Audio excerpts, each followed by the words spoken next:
तो दोस्तों आज मैं एक्सप्लेन करने वाला हूँ 2020 में आई एक मूवी द रैकनिंग को। ये काफी बढ़िया और काफी इंटरेस्टिंग विच क्राफ्ट से रिलेटेड मूवी है। आपको सेलम विच ट्रायल्स के बारे में पता होगा, उससे रिलेटेड यहाँ पर कॉन्सेप्ट दिखाया गया है जो कि काफी मजेदार है। I mean, जो इसका टेक यहाँ पर है ना वो काफी बढ़िया है। उम्मीद करता हूँ कि आपको ये वीडियो जरूर पसंद। तो चलिए अब बिना किसी देरी के चलते हैं सीधा वीडियो की तरफ। मूवी की शुरुआत में हमको बताया जाता है कि 1665 यानी कि 1665 में इंग्लैंड में ग्रेट प्लेग की बीमारी फैली थी, जिसकी वजह से काफी सारे लोग मारे गए थे। लेकिन लोगों ने इसको डेविल का काम समझा और इसको डेविल वर्शिपिंग से जोड़ने लगे, जिसके बाद जिस किसी भी औरत के ऊपर ब्लैक मैजिक या फिर विच होने का शक हुआ करता था उसे जबरदस्ती मार दिया जाता। अब मूवी शुरू होती है और हम ग्रेस नाम की एक लड़की को देखते हैं जो कि रोते हुए अपने घर से बाहर निकलती है, जहाँ पर उसके हस्बैंड जोसेफ ने पेड़ पे लटक कर सुसाइड कर लिया था और फिर ग्रेस अपने हस्बैंड को जमीन में दफनाने लगती है। अब कुछ समय पहले की स्टोरी हमको दिखाई जाती है जहां पर ग्रेस की एक नॉर्मल फैमिली थी, जहां पर उन्हें रिसेंटली एक बेटी हुई थी और वो अपने हस्बैंड जोसेफ के साथ रहा करती थी। जोसेफ असल में एक फार्मर था जो कि एक दिन सामान बेचने के लिए शहर जाता है और मिले हुए पैसों से वो शराब पीने के लिए चला जाता है, जहाँ पर उसे उसके घर का ओनर भी मिलता है। अब उससे बात करते करते जोसेफ गलती से एक ग्रेट प्लेग से इन्फेक्टेड इंसान के कप से शराब पी लेता है, जिससे उसको ये पता चल जाता है कि प्रोबेबली वो भी इन्फेक्ट हो गया होगा। अब जैसे ही जोसेफ घर पहुंचता है उसके ऊपर बीमारी के कंडीशन दिखने लगते हैं, जहां पर उसके शरीर में पेन और स्वेटिंग स्टार्ट हो जाती है। खैर अब जब ग्रेस इस चीज का रीजन उससे पूछती है तो वो इसको एक नॉर्मल सिकनेस बताता है और उसे जंगल से कुछ अर्ब्स लाने के लिए कहता है, जिस पर ग्रेस वहां चली जाती है। लेकिन जब वो अर्ब्स लेकर वापस आती है तब तक जोसेफ खुद को फांसी लगा लेता है और यही वो सीन था जो कि हमने मूवी की शुरुआत में देखा था। खैर जोसेफ ने मरने से पहले एक नोट लिखा था जिसके अंदर ग्रेस को उसके सुसाइड का रीजन पता चलता है और वो ये जानकर रोने लगती है कि उसको प्लेग की बीमारी हो गई थी। अब अगले सीन में हमको दिखाया जाता है कि उनके घर का जो ओनर होता है वो अपने असिस्टेंट एडविन के साथ ग्रेस से मिलने आता है, लेकिन ये कोई आम मुलाकात नहीं थी, वो उससे रेंट मांगने आया था, जिस पर ग्रेस उसे थोड़ा समय मांगती है और वो उसे एक दिन का समय देकर वहां से चला जाता है। अब पैसों के लिए ग्रेस अपनी बेटी एबी को लेकर शहर की तरफ जाने लगती है ताकि वो वहां से कुछ पैसों का इंतजाम कर पाए, पर तभी रास्ते में उसको उसकी दोस्त केट मिल जाती है जो कि उसको कन्विंस कर लेती है कि वो एबी को उसके पास में ही छोड़ दे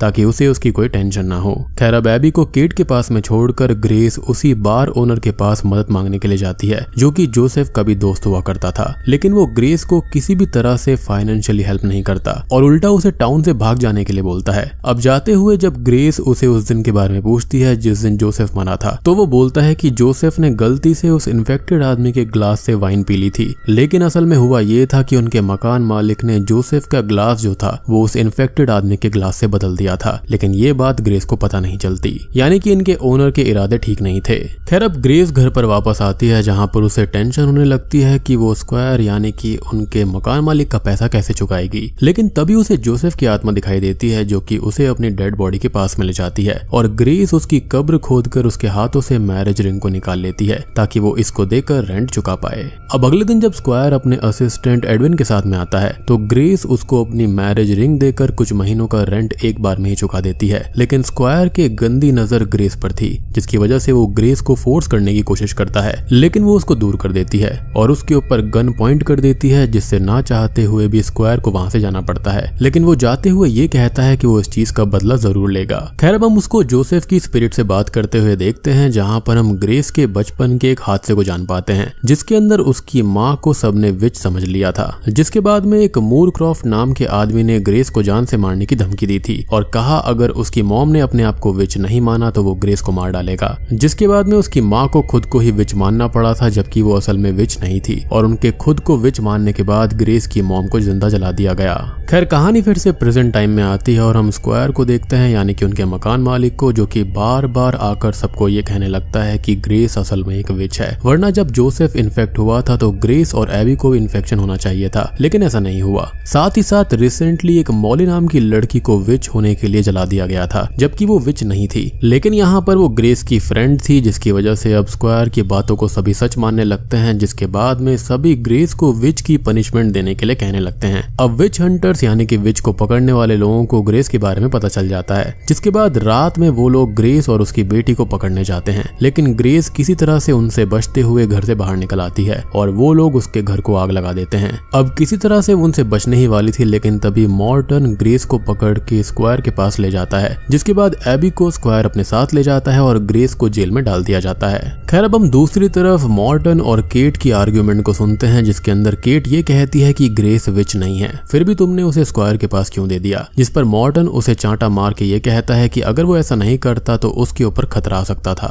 अब जब ग्रेस को जेल के अंदर ले जाया जा रहा होता है तभी उसे बीच में मॉली की बर्न्ड बॉडी दिखती है, जिसे विच बोलकर जिंदा जला दिया गया था। जेल के अंदर ग्रेस को एक लड़की मिलती है जो कि खाना चुराने के इल्जाम में जेल में बंद थी और वो उसे बताती है कि जेल में बहुत ही ज्यादा टॉर्चर किया जाता है, लेकिन उसे हार नहीं माननी चाहिए क्योंकि अगर उसने अपना इल्जाम मान लिया तो उसे मॉली की तरह विच मानकर जिंदा जला दिया जाएगा। अब अगले दिन ग्रेस को मार्केट के बीचों बीच में बांधकर हंटर से बहुत ज्यादा मारा जाता है, जिससे उसकी पूरी बैग खून से भर जाती है। और तभी वहां पर स्क्वायर उसके पास में आकर ये कहता है कि तुम्हें मेरी बात मान लेनी चाहिए थी, क्योंकि कल मैं मूरक्रॉफ्ट को बुलाने वाला हूं जो कि तुमसे ये उगलवा लेगा कि तुम ही एक विच हो। खैर अगले सीन में हमें मूरक्रॉफ्ट और उसकी असिस्टेंट अर्सला को दिखाया जाता है जो कि पूरी तरह से जली हुई थी, इसलिए वो अपना फेस और बॉडी कवर करके रखती थी। अब दोनों एक रेस्टोरेंट में जाते हैं, लेकिन वहां एक आदमी मूरक्रॉफ्ट को मारने वाला होता है क्योंकि उसने उसकी वाइफ को विच कहकर जला दिया था। लेकिन जब तक वो आदमी मूरक्रॉफ्ट को मारता, अर्सला उसे पीछे से आकर मार देती है। और ये बात तो आपको याद होगी ही कि ग्रेस की माँ को भी मूरक्रॉफ्ट ने ही मारा था। अब ग्रेस को जेल के अंदर पानी देने के लिए एडविन आता है, जिसको वो एबी के बारे में पता लगाने के लिए कहती है और एडविन वहां से चला जाता है। अब जेल के अंदर मूरक्रॉफ्ट और अर्सला आती है, जहां पर मूरक्रॉफ्ट आते ही सीधे जाकर ग्रेस को धमका देता है कि कल वो उससे मनवा लेगा कि वही एक विच है, जिसके बाद में वो वहां से चला जाता है। अब ग्रेस को जेल के अंदर जोसेफ की परछाई पानी में दिखाई देती है, जिसके बाद वो परछाई डीमन में चेंज होने लगती है। लेकिन फिर ग्रेस अपनी मॉम को अपने साथ देखती है, लेकिन तभी उसके ऊपर एक जेलर पानी डाल देता है, जिससे हमको ये पता चलता है कि ग्रेस एक नाइटमेयर देख रही थी। और असल में ऐसी चीजें ग्रेस के साथ मूवी में स्टार्टिंग से ही हो रही थी, जहां पर जोसेफ के मरने के बाद उसे कई जगह कैजुअली जोसेफ की स्पिरिट दिखती थी, जिसके साथ वो बीच बीच में इंटीमेट भी होती थी और फिर वो जोसेफ असल में डीमन बन जाता था। लेकिन असल में ये जोसेफ की स्पिरिट नहीं थी, बस ये सब ग्रेस का अपने माइंड में बनाया हुआ एक विजन था, या फिर ये कुछ और है जिसके बारे में हम थोड़ी देर में जानेंगे। खैर अब अगले दिन ग्रेस को मूरक्रॉफ्ट के सामने रखा जाता है, जहां पर उसके कपड़े हटाकर उसके शरीर पर विच होने का कोई निशान ढूंढा जाता है, लेकिन उन्हें ऐसा कोई भी निशान नहीं मिलता। लेकिन वो एक चोट के निशान को ही विच का निशान मान लेते हैं। आई मीन यहाँ पर आसपास खड़े हुए सारे लोग बेवकूफ थे। अब इस चीज पर मूरक्रॉफ्ट ग्रेस से ये कहता है कि यही तुम्हारा विच होने का सिंबल है और बस अब तुम्हें मानना ही होगा कि तुम एक विच हो, जिसके बाद में ग्रेस को फिर से जेल में डाल दिया जाता है। अब जेल के अंदर एडविन ग्रेस को ये बताता है कि एबी को एक टावर के अंदर रखा गया है, जहां पर उसके केयर के लिए एक नर्स भी है, लेकिन फिर भी ग्रेस को एबी की बहुत चिंता हो रही थी। खैर अगले सीन में ग्रेस के ऊपर टॉर्चर शुरू हो जाते हैं, जहां पर उसके मुंह पर एक लोहे का हेलमेट जैसा पहनाकर उसके शरीर के अलग अलग पार्ट्स पर कीलें और नुकीली चीजें घुसा दी जाती हैं, लेकिन फिर भी ग्रेस ये नहीं मानती कि वही एक विच है। अब इस टॉर्चर के बाद ग्रेस को फिर से जेल में डाल दिया जाता है, जहां पर दूसरी तरफ हम अर्सला को मूरक्रॉफ्ट से ये कहते हुए देखते हैं कि ग्रेस शायद से विच नहीं है, क्योंकि उसके अंदर काफी हिम्मत है। लेकिन मूरक्रॉफ्ट उसको ये कहता है कि मैंने तुम्हें भी एक बार विच साबित करके जला दिया था, लेकिन तभी भगवान ने तुमको बचाने के लिए बारिश कर दी थी, जिससे ये साबित हो गया कि तुम विच नहीं हो। I mean really. खैर वो ये कहता है कि अगर यहाँ पर ग्रेस भी विच नहीं होगी तो उसके साथ भी सेम होगा। अब ये सुनने के बाद में अर्सला ग्रेस के पास में जाती है और उसे एक एप्पल देकर कहती है कि तुम मान लो कि तुम ही विच हो, क्योंकि अगर तुम सच में विच नहीं रही तो भगवान तुम्हें मेरी तरह बचा लेंगे। लेकिन ग्रेस विच नहीं थी, इसलिए वो ऐसा कुछ भी मानना नहीं चाहती थी और वो अर्सला को वहां से जाने के लिए बोल देती है। अगली सीन में मूरक्रॉफ्ट को खुद पे हंटर चलाते हुए हम देख पाते हैं, क्योंकि वो फ्रस्ट्रेटेड था कि वो ग्रेस को विच साबित नहीं कर पा रहा था। खैर अगले दिन से ग्रेस के ऊपर टॉर्चर बढ़ते ही जाते हैं और ऐसी ऐसी चीजें होती हैं जो कि मैं यहाँ एक्सप्लेनेशन के अंदर बयां भी नहीं कर सकता, लेकिन फिर भी वो दर्द को सहती है और नहीं मानती कि वही एक विच है। अब ये सब मॉर्टन और केट के सामने हो रहा था, लेकिन वो लोग कुछ भी नहीं कर सकते थे, इसलिए वो वहां से चले जाते हैं। अब मूरक्रॉफ्ट ग्रेस को अपने आप को अभी भी विच ना मानने पर और भी ज्यादा गुस्सा हो जाता है और वो सबको ये कहने लगता है कि इससे साबित हो गया है कि ग्रेस ही विच है, क्योंकि कोई इंसान इतना दर्द नहीं सह सकता। और वो हथौड़ा मारकर अगले दिन ग्रेस को जलाने का फैसला कर देता है, जिसके साथ ग्रेस की बेटी को भी जला दिया जाएगा। लेकिन ग्रेस मूरक्रॉफ्ट से एबी को छोड़ देने के लिए कहती है, लेकिन मूरक्रॉफ्ट नहीं मानता और ये सेम वैसी ही चीज हो रही है जैसे कि ग्रेस की मॉम के साथ में हुआ था। खैर अब दूसरी तरफ हम केट और मॉर्टन को देखते हैं जो कि कहीं पर जा रहे थे और तभी केट मॉर्टन से ये कहती है कि वो सबको बता दे कि ग्रेस कोई विच नहीं है, चाहे बाकी लोग कुछ भी कहें। लेकिन यहाँ पर मॉर्टन उस पर गुस्सा हो जाता है और केट को वहीं पर मारने लगता है। लेकिन तभी केट मॉर्टन को धक्का दे देती है, जिससे वो अपने हॉर्स चैरियट के नीचे आ जाता है। जिसके अगले ही पल केट चैरियट पर एक पत्थर मारती है और चैरियट जो होता है वो मॉर्टन के सर को चकनाचूर करते हुए निकल जाती है।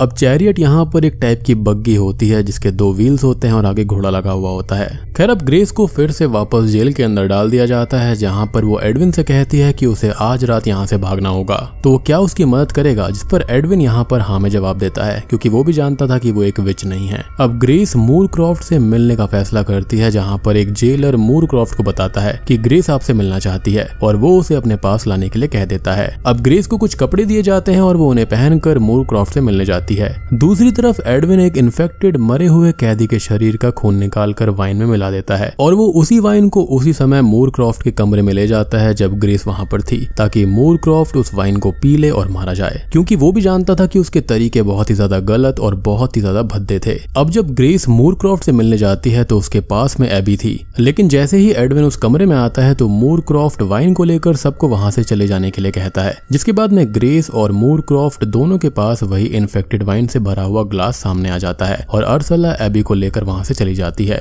अब ग्रेस को ये पता था कि इस ग्लास के अंदर इन्फेक्टेड वाइन है, लेकिन वो कल मरने ही वाली थी, इसलिए वो वाइन को पी लेती है और मूरक्रॉफ्ट भी इसको पी लेता है ताकि उसको शक ना हो। खैर अब ग्रेस मूरक्रॉफ्ट से ये कहती है कि वो नहीं मानेगी कि वो एक विच है, जिसके बाद में वो मूरक्रॉफ्ट के हाथ को एक ह्यूज नेल से स्टैब कर देती है, जिससे मूरक्रॉफ्ट का हाथ टेबल से ही चिपक जाता है और वैसा ही वो उसके दूसरे हाथ के साथ भी करती है। अब दूसरी तरफ एडविन एबी को लेकर स्क्वायर के कमरे से निकल रहा होता है कि तभी एबी रोने लगती है, जिससे स्क्वायर की नींद खुल जाती है और एडविन स्क्वायर को तभी सर पर मारता है, जिससे कि स्क्वायर वहीं पर बेहोश हो जाता है, जो कि काफी बढ़िया काम किया है एडविन ने। ये सारा किया धरा सिर्फ स्क्वायर का ही तो था। उसने ग्रेस के पति को भी इसलिए मार दिया क्योंकि उसकी गंदी नजर यहाँ पर ग्रेस के ऊपर थी, और ग्रेस के पति की सबसे बड़ी गलती ये थी कि वो इतना पीता क्यों था और उसे किसी और पे इतना भरोसा नहीं करना चाहिए। अब इस समय पर ग्रेस के ऊपर अर्सला अटैक कर देती है, लेकिन ग्रेस उसको धक्का देकर गिरा देती है और उसके ऊपर वहां पर रखा हुआ लैंप गिर जाता है, जिससे उसकी पूरे शरीर में आग लग जाती है और अर्सला विंडो से कूद जाती है और मारी जाती है। यानी कि जो आज से कई साल पहले पूरा नहीं हुआ था वो अब हो गया था, क्योंकि यहाँ पर वो गलत का साथ दे रही थी। वो चाहती तो यहाँ पर ग्रेस का साथ देकर उसको बचा सकती थी, क्योंकि वो भी उसके जैसी ही थी, लेकिन यहाँ पर अर्सला ने अपनी लॉयल्टी मूरक्रॉफ्ट को दी थी, जो कि काफी गलत था। खैर अर्सला के ऊपर आग लगने से पूरे कमरे के अंदर आग फैल जाती है, जिसके बाद ग्रेस एडविन के साथ वहां से जाने से पहले मूरक्रॉफ्ट के सामने एक गन रख देती है। अब ग्रेस और एडविन दोनों जेल से बाहर भागने लगते हैं, लेकिन जैसे ही एडविन एबी को लेकर जेल से बाहर आता है तो ग्रेस जेल के दरवाजों को बंद कर देती है और एडविन को वहां से जाने के लिए कहती है, क्योंकि ग्रेस ने इन्फेक्टेड वाली वाइन पी ली थी और अब उसका मरना पक्का था। लेकिन यहाँ पर एक ट्विस्ट उनके सामने आता है। एडविन उसको ये बताता है कि असल में बीच में ही स्क्वायर ने उस इन्फेक्टेड वाइन को पी लिया था और ग्रेस ने जो वाइन पी थी वो बिल्कुल सही थी, वहां पर कोई भी इन्फेक्शन नहीं था। जिस पर ग्रेस हैरान हो जाती है और फिर दरवाजे को खोलने की कोशिश करने लगती है, लेकिन दरवाजा नहीं खुलता और ग्रेस एडविन को वहां से एबी को लेकर केट के पास जाने के लिए बोलता है। अब ग्रेस का बचना लेकिन मुश्किल था, क्योंकि वहां पर सारे के सारे जेलर आ गए थे, इसलिए ग्रेस वहां के कैदियों को छुड़ाने की कोशिश करती है। लेकिन तभी वहां पर स्क्वायर आ जाता है और ग्रेस और स्क्वायर के बीच में झगड़ा होने लगता है, जिसमें ग्रेस स्क्वायर के पेट में एक वुडन पीस को स्टैब करके उसका गला काट देती है, जिससे वो वहीं पर मारा जाता है। और वाकई में इसके साथ में बहुत ही बढ़िया हुआ है। खैर वहीं दूसरी तरफ हम मूरक्रॉफ्ट को देखते हैं, जो कि बहुत मुश्किल से अपना एक हाथ टेबल से निकालकर खुद को गन से शूट करने लगता है, ताकि वो आग में जलकर तड़प तड़प कर ना मरे। लेकिन उस गन में गोली ही नहीं रहती, यानी कि यहाँ पर ग्रेस चाहती थी कि उसे एक पेनफुल डेथ मिले, जैसा कि उसने बाकी औरतों के साथ में किया था, उनको विच बताकर। अब ग्रेस को अपने पति जोसेफ का एक विजन आता है, जिसके अंदर वो उसे जेल से निकालने का रास्ता दिखाता है, लेकिन ये सब ग्रेस के मन के थॉट्स थे और जोसेफ वहां पर रियल में नहीं था। अब ग्रेस जेल के अंदर एक कुएं के अंदर कूद जाती है, जिसके बाद हम दूसरी तरफ एडविन को देखते हैं, जिसे केट मिल जाती है और वो पूरी कहानी केट को बता देता है। जिसके बाद एडविन और केट एबी के साथ दोनों शहर की तरफ जाने लगते हैं और एंड के सीन में हम ग्रेस को एक नदी में से तैरकर निकलते हुए देखते हैं, जो कि शायद उस कुएं से जुड़ी हुई होगी। जिसके बाद में अब ग्रेस बच तो जाती है, लेकिन अब वो अपनी बेटी से मिल पाएगी या फिर नहीं, इसके बारे में हमको कुछ भी बताया नहीं जाता। और यहाँ पर देखने वाली बात ये थी कि या तो ग्रेस की मदद यहाँ पर गॉड ने करी है, क्योंकि मेरे ख्याल से ये सारे के सारे विजन्स आना ऊपर वाले की एक करनी थी, या फिर एक दूसरी थ्योरी ये कहती है कि शायद से ये सारी चीजें डेविल ने करी होगी, क्योंकि वो असल में विच नहीं थी, लेकिन यहाँ पर डेविल उसको यकीन दिला रहा होगा कि वो उसके साथ में है, तो शायद से वो उसके साथ मिल जाए। और ऐसा माना जाता है कि जो विचेस होती हैं वो डेविल की ही पूजा करती हैं और बूम, इसी के साथ में ये मूवी यहीं पर एंड हो जाती है। अब मूवी के अंदर एक और चीज हमको बताई गई है कि यूरोप और नॉर्थ अमेरिका के अंदर उस टाइम करीब 5 लाख औरतों को इसी तरह से विच समझकर जला दिया गया था और जो आखिरी लेडी जिसको इस तरह से मारा गया था उसका नाम जैनेट हॉर्न था, जिसे बिना कपड़ों के तार में नहलाकर जिंदा जला दिया गया था, जो कि काफी ज्यादा ब्रूटल है। अब देखो, हो भी सकता है कि इनमें से कुछ 2-4 औरतें विच वाकई में रही भी होंगी और शायद से वो विच क्राफ्ट या फिर नेक्रोमेंसी का इस्तेमाल करती भी होंगी, लेकिन उसके चलते आप 5 लाख औरतों को जला दोगे, इसका कोई सेंस नहीं बनता। जब तक आपके पास में कोई सॉलिड एविडेंस ना हो तो ऐसा आपको नहीं करना चाहिए। एंड आई बिलीव कि उस वक्त के जो मेल थे ना, वो किसी औरत को पाने के लिए ऐसा किया करते थे कि अगर कोई औरत मान जाती है तो ठीक है, और अगर नहीं मानती तो उसको विच साबित कर उसको जला देंगे। और इस मूवी के अंदर यही दिखाया गया है। और ऐसी कई सारी इंटरेस्टिंग मूवीज हैं जिसके अंदर यही दिखाया गया है कि जो औरतें विच नहीं हुआ करती थी उनको ऐसे मार कर वाकई में विच बना दिया जाता था। उनकी जो स्पिरिट थी वो भटकने लगती थी और वो वाकई में विच बन जाती थी। तो दोस्तों, उम्मीद करता हूँ कि आपको ये फिल्म पसंद आई होगी। पसंद आई है तो वीडियो को लाइक कर देना, चैनल के ऊपर नए हैं तो सब्सक्राइब कर लीजिए और आप लोग कमेंट सेक्शन के अंदर जरूर बताना कि अगर उस वक्त पे आप वहां पर होते तो आप क्या करते और आपका इन विच ट्रायल्स के ऊपर क्या कहना है। तो मैं आप सबको मिलता हूँ अगली वीडियो के साथ में, तब तक के लिए